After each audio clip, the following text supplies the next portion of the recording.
Right. So, welcome everyone. And speaking of emotions, today we're actually going to speak of something that doesn't have any, and that's AI in uh, specifically in PRIZ platform. So, do you see my screen? Yeah. Awesome. So the idea here today is it's a very, very short presentation because majority of what we want to do is we want to dive into the platform and see where we use the AI and how we use the AI. Um, oops. And see some real life experience with the platform and with the assistant and how we call it the AI assistant versus the problem solver. And we'll talk in a second why. So as usual, we start with a quote, and then this quote is a quote from Gene Romity.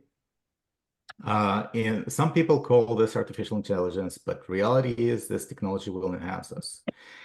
And this is really what we're trying to do in PRIZ as well. Instead of there was, by the way, just a side note, there was a research about use of iPhones or any technology like that, any smartphones that as the more people using the smartphones, for example, you're taking a picture, that picture that you're taking, you're not going to remember what you actually looked at.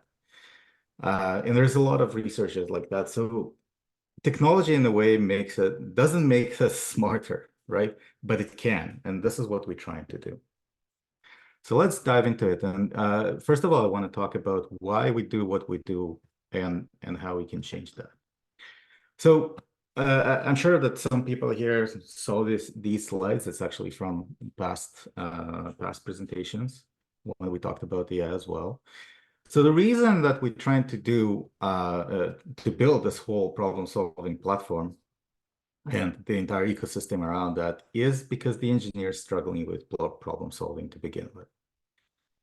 Why is that happening? Well, it's just a few. There's a lot of different reasons why it's happening, but there's a few that we want to highlight for this particular subject. And first of all, they never been trained in problem solving. So they, engineers uh, learning math, physics in the universities, whatever else they learn, software engineering. The actual problem solving as a science never been taught. The second thing is pretty hard. Sometimes solving a problem, especially complex engineering problems, is pretty hard, right? The other side, and we just talked about this before, the manager's expectation is not matching the reality. The managers expect an immediate result or pretty fast result. We need to solve this problem tomorrow, right? Well, some of the times that we've seen with our clients, uh, people working on problems for months and not getting into a solution.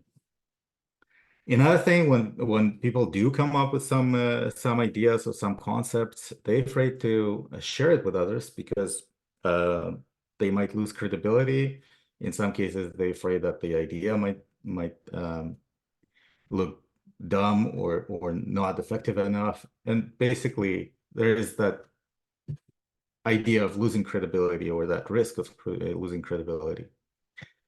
And then again, they kind of the same concept, but they worried about losing their ideas to others. So somebody can hear it, pick it up, take it further to even a little bit different direction, but they're not credited for that.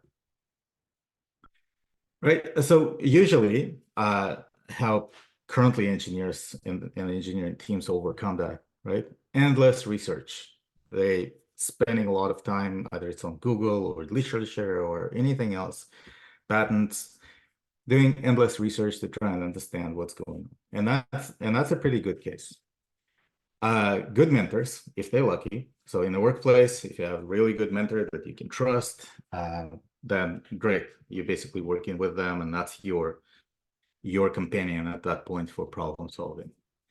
Same goes to good managers who facilitate the problem solving in innovation or inventive thinking or creative thinking, however you want to call it, right? Exactly the same concept. If you have the good managers, great, you're really lucky. Trusted coworkers, that actually happens a little bit less because your peers is more problematic to bounce ideas off of every now and then. But again, we've seen that happening. And then the brainstorming. People get in a room and start playing cards pretty much. They start throwing ideas into the world, and hopefully one of them will stick and we'll get some result. And then last but not least, a lot of trial and error cycles, which may potentially produce some result, but it's very, very expensive, right? You try something, it doesn't work, you scrap that, you try something else, and so on.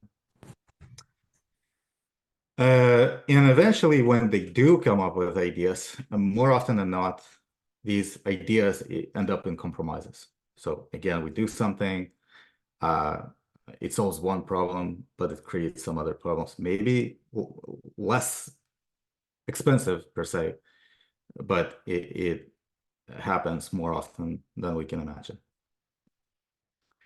So where is AI comes in, right? AI, and especially the way that we're trying to put it in the platform and in the world of problem solving, AI is helping the engineer. It collects the information, right? Very, very, very fast. It has a lot of information available and pretty quickly accessible.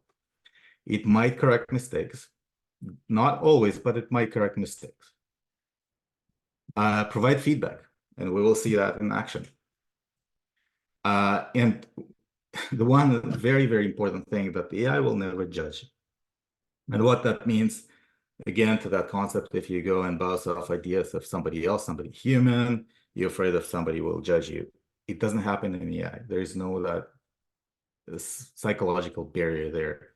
The machine is not going to judge you, right?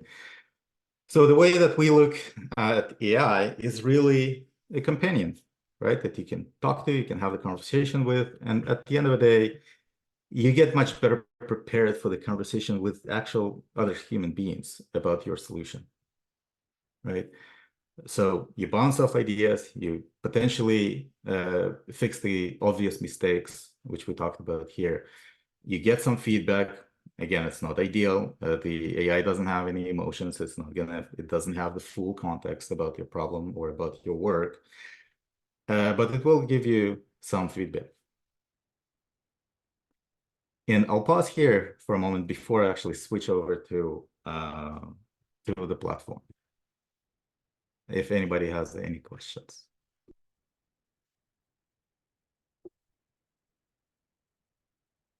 All right. And my thing doesn't, the escape doesn't work. Interesting. Okay, we'll do that. Okay, so PRIZ platform, if people not aware of that, it's a SaaS platform that enables innovation project management with the creative thinking tools embedded in it. And again, today we want to focus specifically on features or AI-enabled features, right? So let's go ahead and create a new project here. And the reason that I want to start with a completely new project is AI assistance here as well.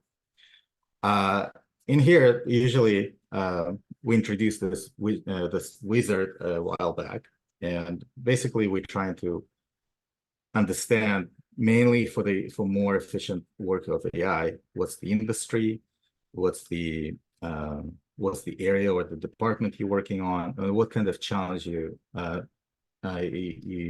trying to achieve. For example, the current goal, right? It could be improved reliability, improved tools availability, and so on and so forth. However, sometimes it's very, very hard to find a matching industry what you're working in, right? So one of the things that AI enables us to do is you can basically say, well, we are producing a microchip,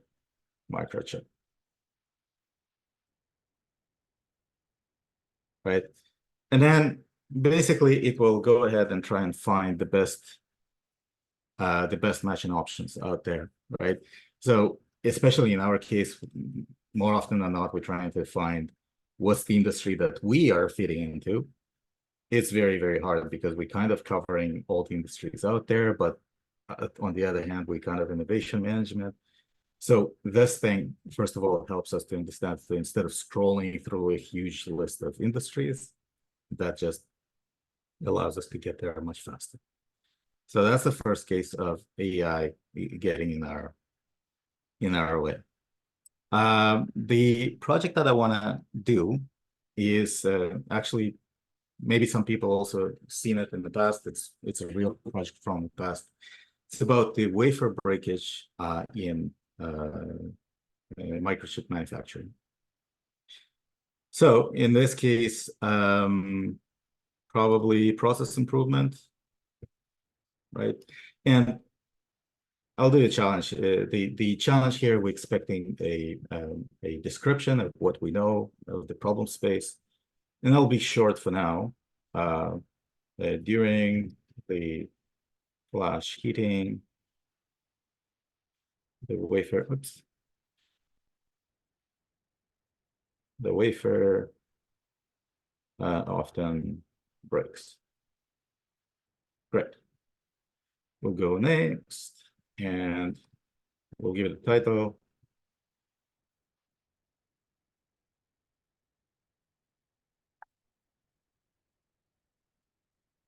Cool.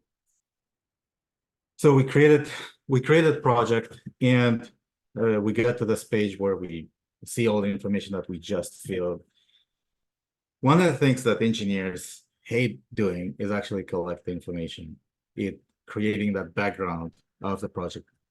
Collect understand the problem space. They dive right into the solution.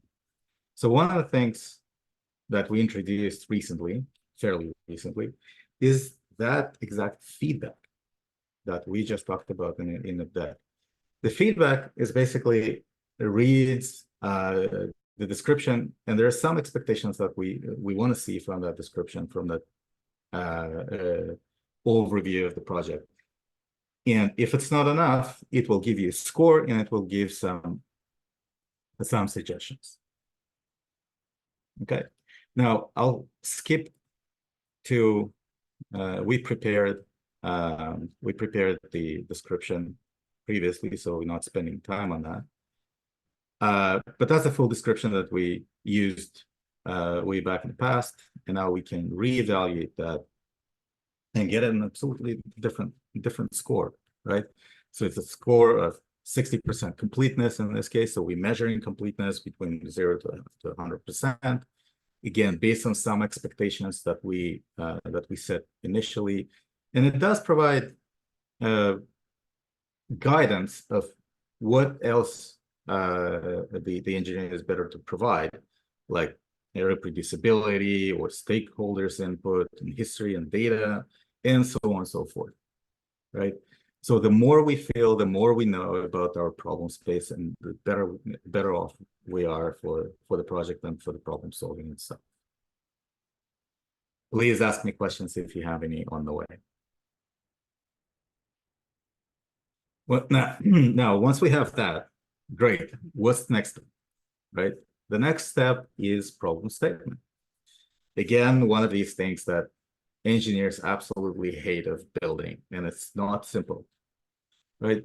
So just a background here that we build a process for building a problem statement, and we're basically starting from current situation, a description of the current situation, a list of the disadvantages that we as human beings interested in solving, right? And then eventually, based on that, you can build a problem statement pretty quickly. So instead of thinking about it, we have the project overview that we just filled in. Again, we can get a little bit of help from AI, and that basically summarizes us of the current situation, right? Now, the key here is not just take it as is, right? It's a conversational assistant or a guide or a mentor, if you will. So the idea here that even if we take that, we as human beings need to make sure that this is meets our needs, and this is what we're trying to address, right?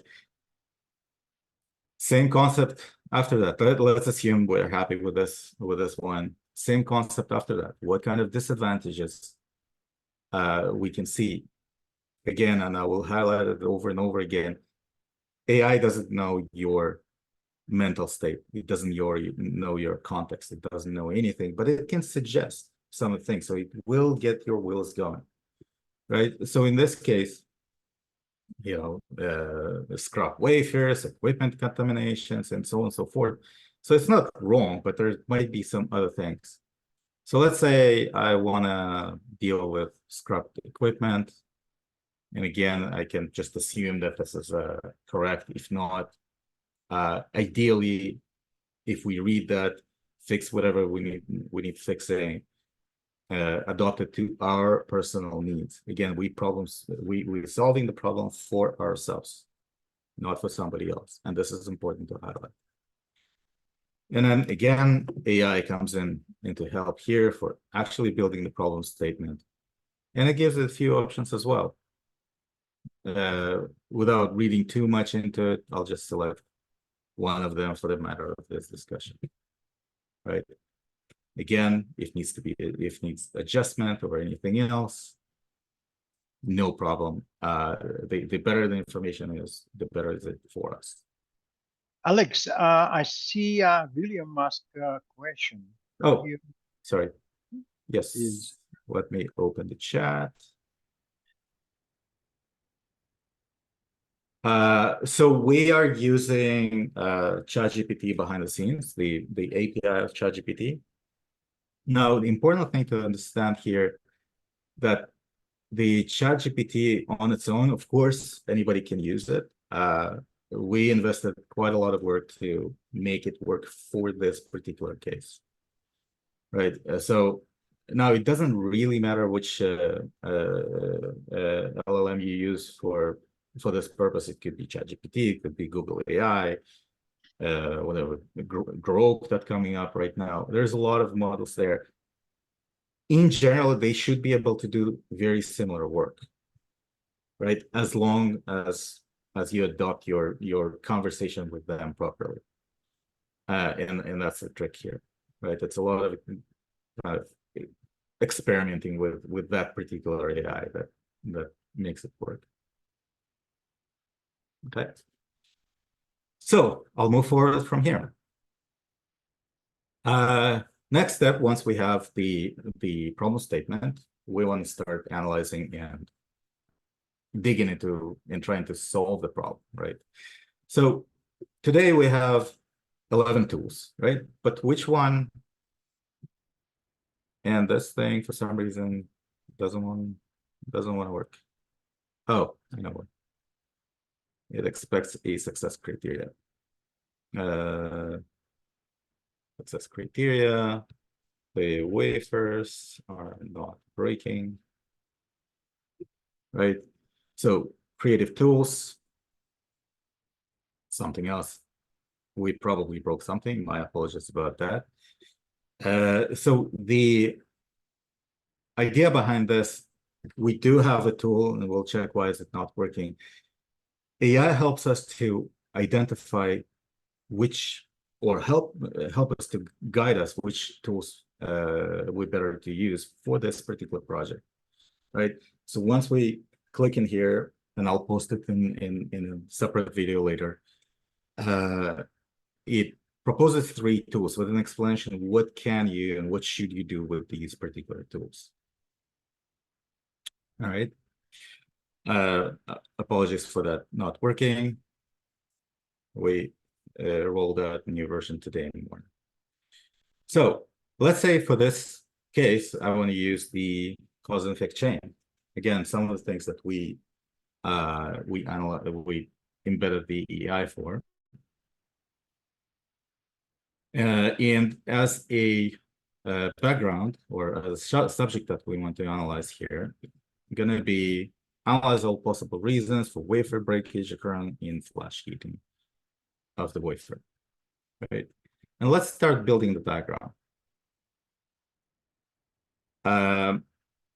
the first thing that we want to do is put in the actual symptom or the failure that we see, right? A reminder, failure is not a problem. The failure is the failure or symptom. The problem is what this thing is causing, right? And it goes back to the problem statement itself. It all lands up into the problem statement. So the problem statement is not the breakage of the wafer. It's what it's causing. For example, scrapped wafers, wasted money, wasted time, and so on. Right? So when we start building diagram, you see this thing here, we can get a hint too. So AI goes ahead and digs up some possible reasons for that. So inadequate temperature control during the heating process. Maybe, right? Extensive thermal stress of the wafer, potentially, or mechanical instability of the wafer during the heating. I'll do that, right? I'll try something else. Maybe there is some other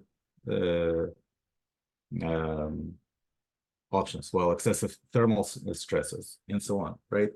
Again, it doesn't limit us to whatever AI says. We're actually encouraging to put your own thoughts into that. But again, some of the basic things it will already cover, right? And let's dig deeper as well. Let's do that. What about the mechanical instability, right? Inadequate support of clamping of the wafer during the heating, and so on and so forth. Uneven heating of the wafer. Maybe it's not related. We're talking about the mechanical. Is it the mechanical stress? Yeah, it's a mechanical. Excessive temperature of rapid temperature changes during heating. And again, if we don't like something else, but we still want some other ideas, we can click on that again and we'll get something else as well. Let's do that. Uneven heating again, without putting too much thought into that. Let's dig into this one. Again, it talks about temperature control, may or may not be inconsistent heating again, insufficient wafer handling, and support during the heating. Okay, that kind of feeds my purpose. Actually, this is a thermal, something else maybe.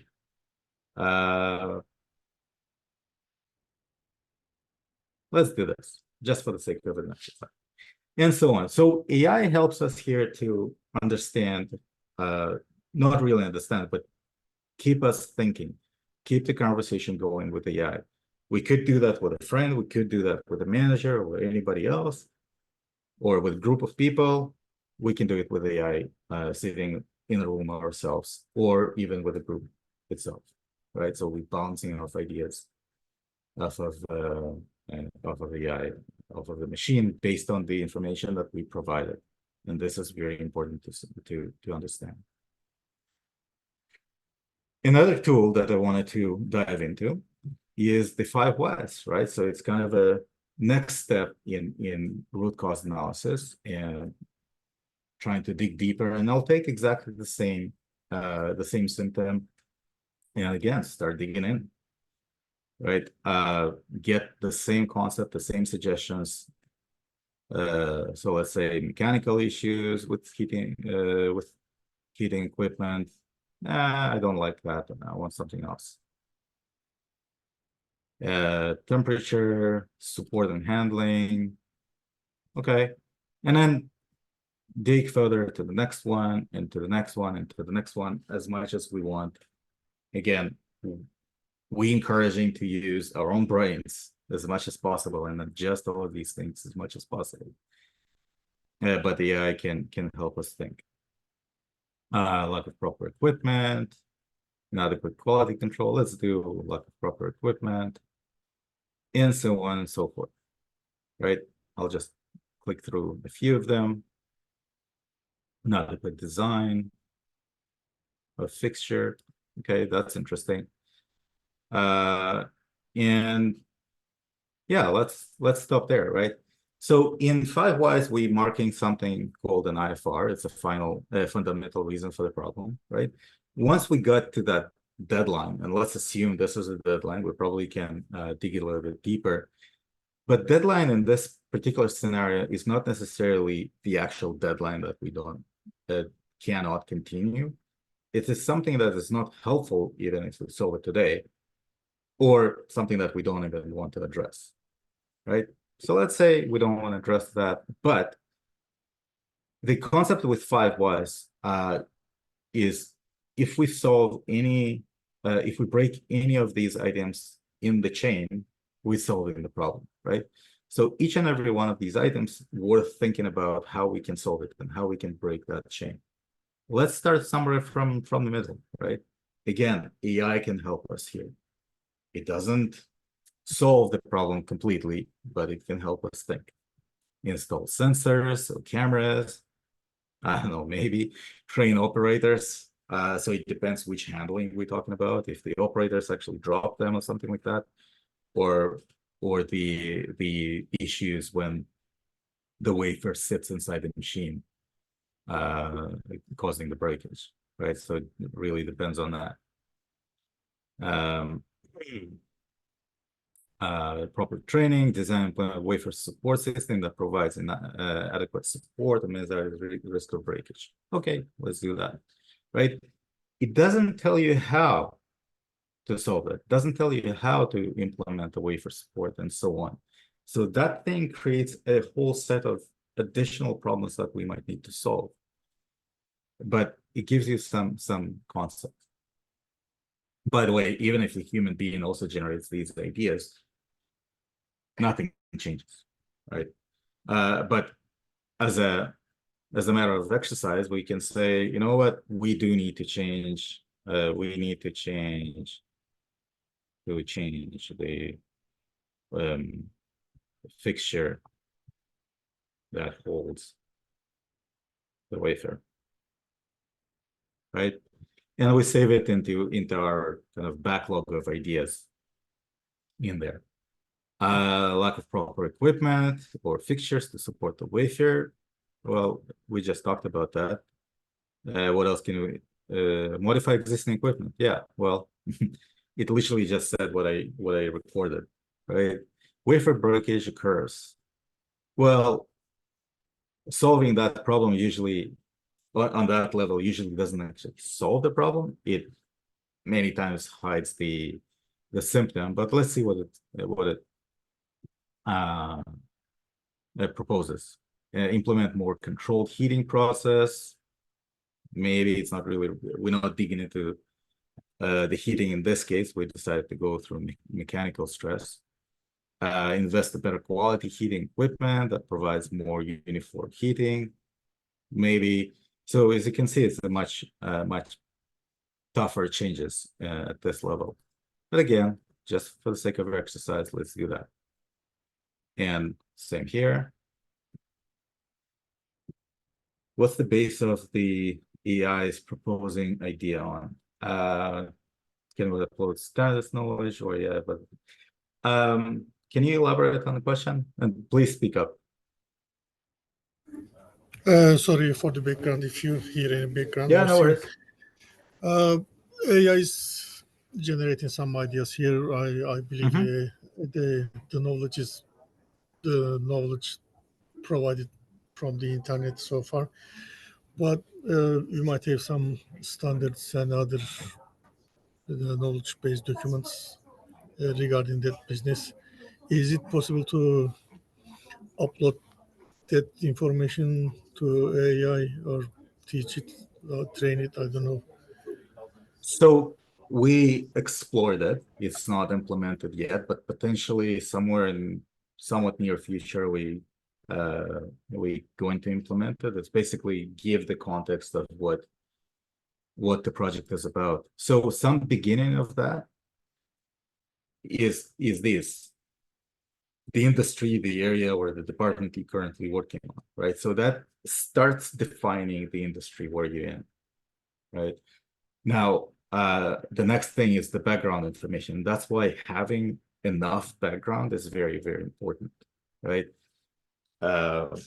Because AI does use that information to come up with all the chain of things that I just that I just showed, and I will continue showing. So plus it also uses the common knowledge information from what it was originally trained from, right? So the way that we're comparing it, if you put a bunch of engineers in a room, they start brainstorming, AI is really good at that, right? It can bring ideas from already existing information into the room really well. It cannot be creative. This is where the people come in. Now, to answer your question more directly, we might enable uploading more information related to the project, or maybe even related to the organization itself. So the AI is more focused on that particular area. At this point, it's still not implemented.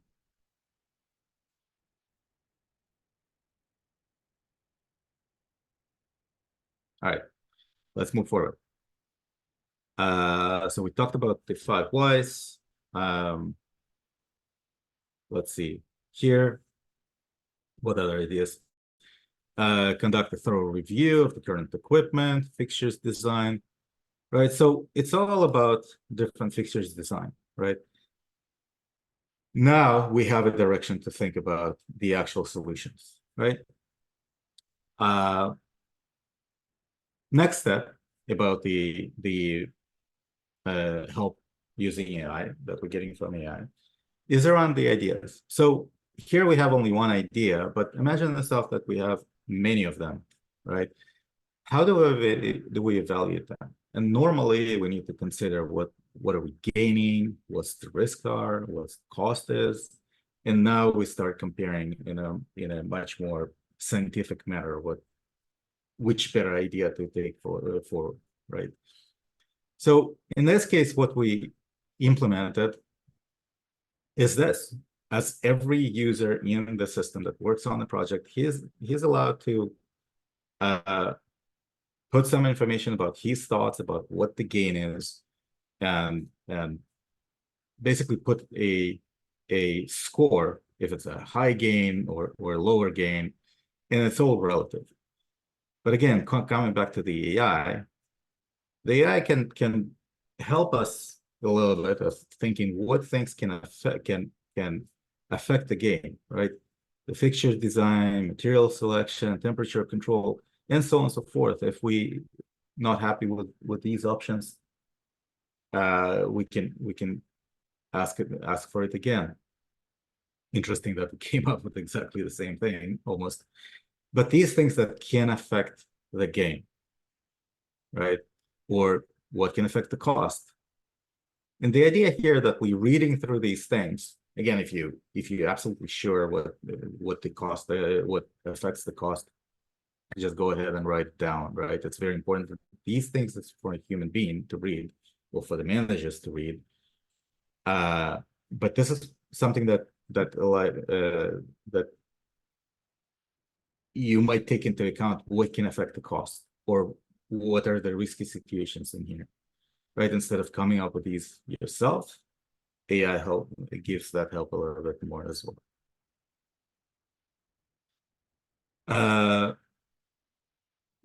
I'll pause here for a moment if you have any questions.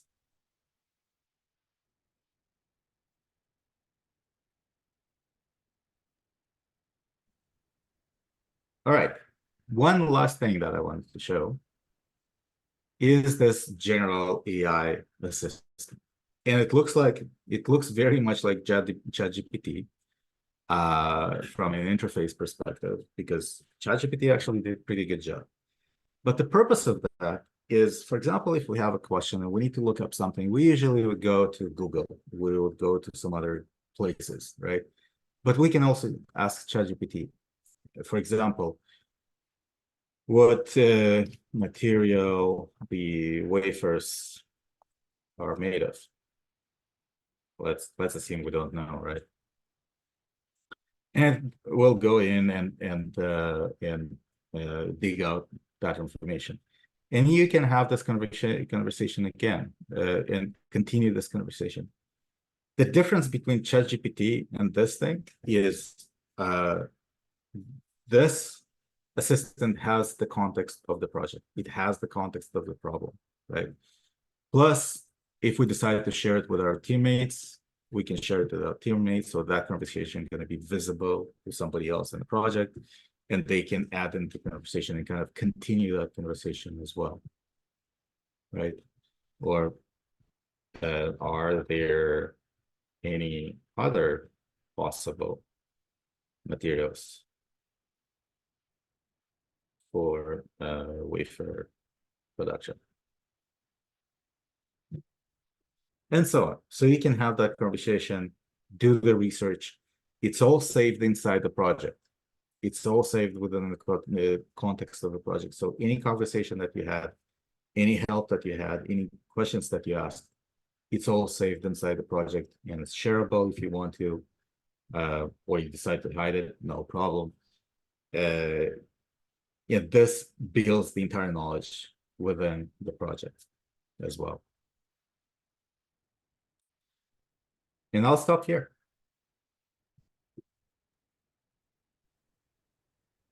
Alex, maybe it's at least good to remind that we have fully automatic tool. Maybe not everyone knows, I mean, APA tool. Right. There's one tool that I forgot. Thank you so much. Yeah. So one tool that does have support of AI, and as Anatoly mentioned, it's almost fully automatic, even though it's not encouraged to be used in automatic fashion. But it's the tool called APA. We use this tool to identify the customer needs. There's a lot of articles that we have published on our website about that. The content, the general concept here is to find what people busy with, and by removing their function, quote unquote, we can make them happy. So basically, one of the examples that we usually use is automatic transmission, right? Nobody asked for automatic transmissions in the past, but somebody came up with this idea because people were consistently switching gears manually. They were doing it all the time, right? But somebody came up with the concept of removing that function from the driver and putting in automatic transmission. Everybody is happy about that. Smartphones, the same concept. There is APA. Where is APA section? William, what do you mean? So the tool can be found in Creative Tools, in APA, on the website.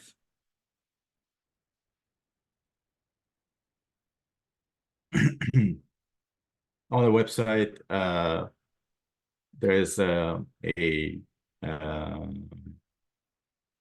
action preventing action, the explanation of the tool, right? There's also help articles. Let me close that. There's also help articles in our knowledge base after action preventing action here as well. Plus, if you just simply search APA, there's quite a few of them here. All right. So to identify the customer needs, we first of all need to define the customer, right? And let's say, for the matter of discussion, it's an engineer in semiconductor manufacturing, right? Cool.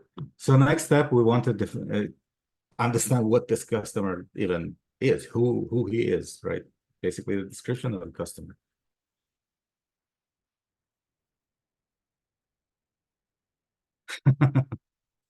Yeah, Sergio, you're absolutely correct. And I think it's very, very hard to do. You're not the only one. So Sergio mentioned that after 30 years of consulting, I still need to understand what the hell the customer really wants, right? So the way that we look at this, the customer doesn't know what he wants, right? Nobody knew that he wanted a smartphone. Nobody knew, like Ford many years ago said, many years said if we were asking what people want, we would get it. They would say that we need a faster forks, right? Ferret, to answer your question, no, you don't need any subscription to OpenAI or API keys. We handle it ourselves, right? So engineers and semiconductors industry. So here's some description that AI provided, again, based on the common knowledge. If we're not happy with that description, we can ask for it again and see what else it comes up with. Probably going to be something very close. Right, I'll just take it as is. If we need to adjust it, we'll adjust it, no problem. Next step in this tool is understand what the customer's action. What does he actually do? What keeps him busy on a daily basis? Same thing again, we can get help from AI. You understand what is this person, this persona does on a daily basis. And there's a lot of things. We just basically stopped here. But there's many different things that it does. Troubleshooting process issues, conducting experiments, maybe technical support, quality control measures, and so on. We can select any one of these, right? The point of this, we created now 3. There is no nothing limits us to add another one. You know, solves problems.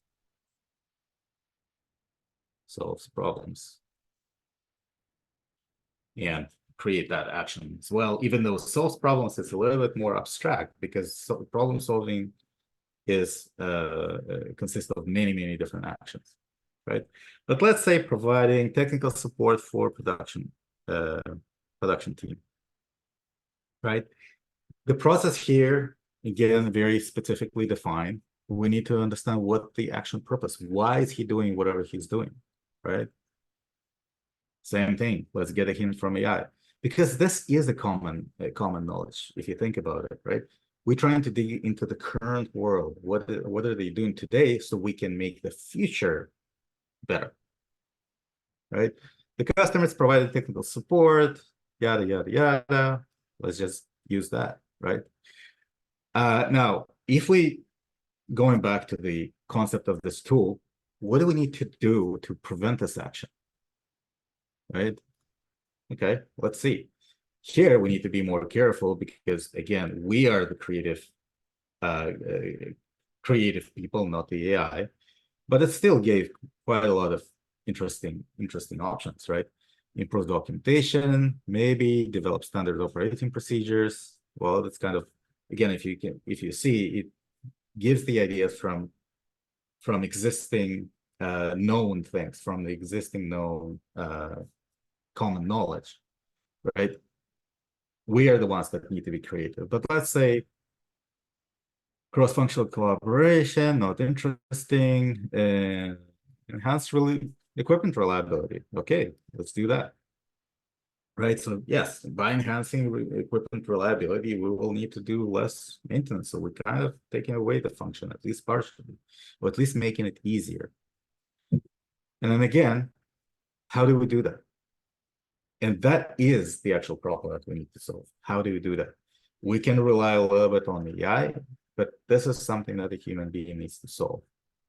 Process optimization tools. Let's go with the process optimization tools, right? How do you do that? It's a different question. All right. And I'll mark this one as complete, and we can continue with other actions.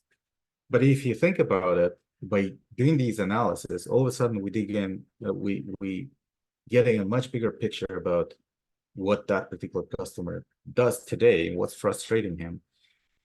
And most likely, whatever frustrating the customer is something that he's doing repetitively on a daily basis. There's probably many examples of that at any given company in the world. If we help them, this is what the customer wants. And I think now we're really done. May I add a few words, please? Let's say in problem solving, when you use tools, I would say there are three levels. The first is when people think and propose their solutions. It's sometimes looks like guessing, or the second level is to apply AI and accept what AI gives. And the third level, which is the highest level, when people start to argue with their AI and generate ideas in this, let's say, so-called discussion with AI. So try to use AI and argue with AI. Yeah. It should be a fourth level as well, when AI starts arguing with the people. Yeah, great. and said you are fired. Yeah. Well, there's a lot of conversations going on out there. Oh, AI gonna take away our jobs and so on. I'm personally not worried about that. I don't think it will ever happen because AI cannot possibly become smarter than a human being, right? At least for now. The key is that we need to use AI. We have to use AI to continuously become smarter than the machine. Then we're really gonna have a progress. Alex, maybe it's time to show our partnership program. Right. So Maybe. before we break off, if there's no other questions, we recently introduced partnership programs. And partnership consists of it's a three levels partnership, and for some reason it's a little bit slow today. Okay, so we have the affiliate partners, educational partners, and consulting partners. Affiliate is literally people who deals with marketing, and there's a lot of affiliate networks out there, and that's their sole work, to sell somebody else's products. Education partners are basically for educators, whether it's universities, whoever teaching courses, whoever teaching problem solving and innovation, and so on. And by the way, for anybody who is affiliated with universities, the license for the platform is free. Just a note out there. They just need to fill up the form, and we need to renew a license once a year based on the rules. And then consulting partners. Consulting, there's a lot of process consultants, problem-solving consultants out there. I'm sure some of you guys as well. The consulting partners are people who work with the companies to provide their own services. We providing perks for these people as well, to be able to do their job better, as well as make a little bit more money, as well as use us as a marketing platform, additional marketing platform as well. So this page can be found here. We redesign it very soon. All we need from you is some contact information, and then we'll start the conversation, because these programs, they tailored for each and every person in isolation, and the terms are determined in isolation.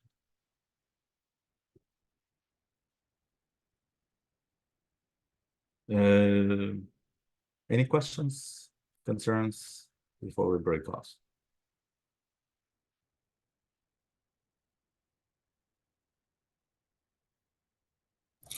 Alex, thanks for the presentation. Will you be sharing the video you recorded?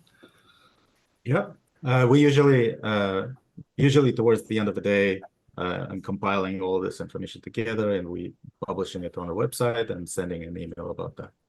Okay, thank you very much. It's a very good implementation of AI. I see. Thank you.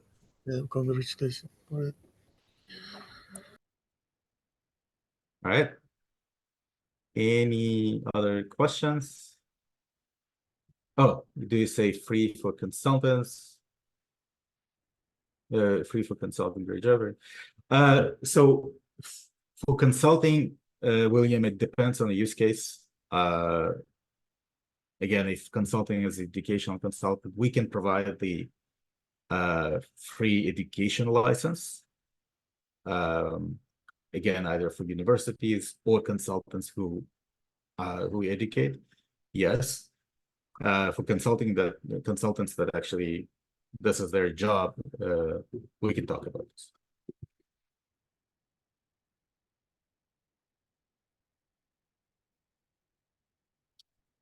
All right, I'll stop the recording.